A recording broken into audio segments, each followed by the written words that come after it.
Noong May 24, 2016, dalawang kambal na magkapatid na lalaki sa Saudi Arabia ang pumatay sa kanilang 67 taong gulang na ina at sumaksak sa kanilang 73 taong gulang na ama. At isa pang kapatid na lalaki na 22 anyos na parehong nalagay sa kritikal na kalagayan. Matapos ang krimen ay nagnakaw pa sila ng sasakyan upang tumakas. Ang magkapatid na sina Khalid at Saleh Al-Oraini ay kapwa 20 anyos nang ginawa nila ang krimen. Gamit ang mga patalim at itak laban sa kanilang ina, na tinakpan pa nila ang bibig habang sinasaksak ng ilang ulit sa kanilang bodega matapos nila itong linlanging tumungo rito. Madaling araw nang nangyari ang krimen. Hindi nila pinatay ang kanilang mapagmahal na ina bilang ganti sa anumang kawalang katarungan mula rito. Pinatay nila ang kanilang ina sa paniniwala na ito ay tumalikod na sa pananampalataya nang hindi ito pumayag na tumungo ang dalawa sa Syria at lumahok sa teroristang grupo ng ISIS. Ang kanilang mga magulang ay kilala sa pagiging matuwid at palagi ang pagdalo sa masjid, lalo na ang kanilang ama na madalas ay nasa unahang linya ng pagdarasal. Ang dalawa naman ay nakikilalang hindi dumadalo sa pagdarasal sa masjid at na-radicalize sa pamamagitan ng internet, at sa kabila ng malinaw na kawalan nila ng pagpapahalaga sa relihiyon, ay naimpluwensyahan ng ISIS na makasimpatya sa kanilang di umano ay pakikibaka sa landas ni Allah. Sila ay kabilang sa hindi mabilang na mga kabataan na nagpa-brainwash, nagpaloko at nagpagamit sa mga terorista. Para sa isang Muslim na may malinaw na pang-unawa sa kanyang relihiyon, nauunawaan niya na ang Islam ay nagbigay ng ibayong pagpapahalaga sa ating mga magulang kahit sila ay hindi mga Muslim. Sinabi ni Allah sa Quran, "Itinakda ng iyong Panginoon na wala kayong sasambahin liban na lamang sa Kanya at maging mabuti sa inyong mga magulang. Kung kasama mo sila sa pagtanda nila, ang isa man sa kanila o silang dalawa, ay huwag kang magbitaw ng masamang pananalita sa kanilang dalawa o pagalitan sila.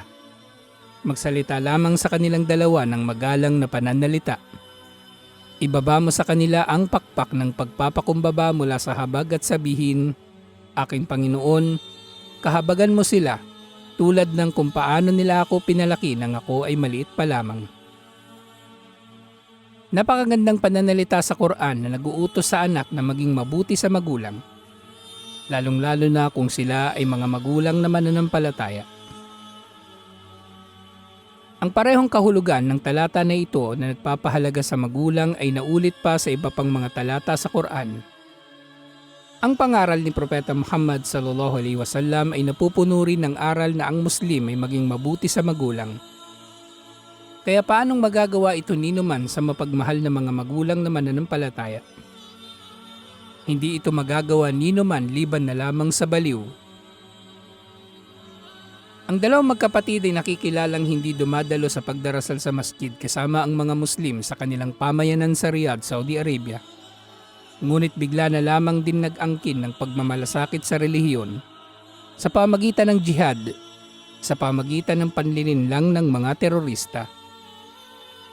Napakataas ng katayuan ng mga magulang sa Islam at napagtibay sa mga ulat mula kay Propeta Muhammad sallallahu alaihi wasallam ay minsan siyang nag-utos sa isang kasamahan niya na bumalik sa kanyang mga magulang at hindi sumama sa jihad sa pagkakataon na iyon na hindi obligadong daluhan dahil hindi pa nakarating ang labanan sa kanilang lugar.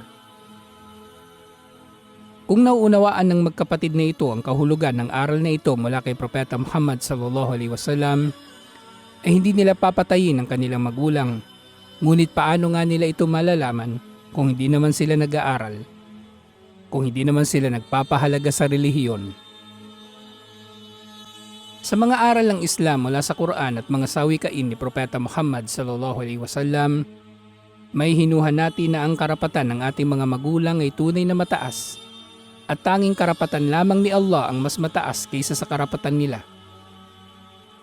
Karapatan na dapat nating pangalagaan. Isang kabalintunaan na ang mga terorista ay nag-aangkin na sila ay nag-aaklas laban sa kanilang mga pinuno dahil nais nilang itaguyod ang Sharia. Subalit tahasan nilang kinalilimutan na ang layunin ng Sharia ay ang pangalagaan ng karapatan ninuman sa kanyang relihiyon, buhay, yaman, pag-iisip, salinlahi at karangalan. Karapatan ninuman, Muslim man o hindi Muslim, lalong-lalo na ang ating mga magulang. Ang jihad ay ang pinakamataas na bahagi ng Islam ayon sa sinabi ni Propeta Muhammad sallallahu alaihi wasallam, ngunit hindi maaring ipatupad dito sa pamagitan ng paglabag sa karapatan ninuman, lalo na ang ating mga magulang. Malinaw sa Islam na ang anumang karapatan ay marapat na ipatupad, ngunit ito ay nagtatapos sa kung saan nagsisimula ang karapatan ng iba. Napakataas ng karapatan ng mga magulang at ang hangganan lamang nito ay ang karapatan ni Allah. Ngunit nais ng mga terorista na labagin natin ang karapatan ng ating mga magulang para sa kapakanan nila. Sa mga pangyayaring tulad nito ay tunay na makakakuha tayo ng aral na ang mga terorista, lalo na ang mga pinuno nila ay walang hangad kundi ang maghari-harian at ang nais talaga nila ay ang ituring silang mga Diyos na katambal ni Allah na nagdedesisyon kung sino ang dapat mabuhay o mamatay at nagdedesisyon kung ano ang dapat gawin ng mga Muslim. Ang mga terorista ay walang pakialam sa karapatan ninuman dahil ang hangad lamang nila ay ang anumang makitid na interpretasyon nila sa mga turo ng Islam upang maging sandata sa pagkakamit nila ng kanilang mga pinagnanasaan na kapangyarihan. Ang mga terorista ay walang pakialam sa karapatan ninuman kahit sa karapatan ng ating mga magulang.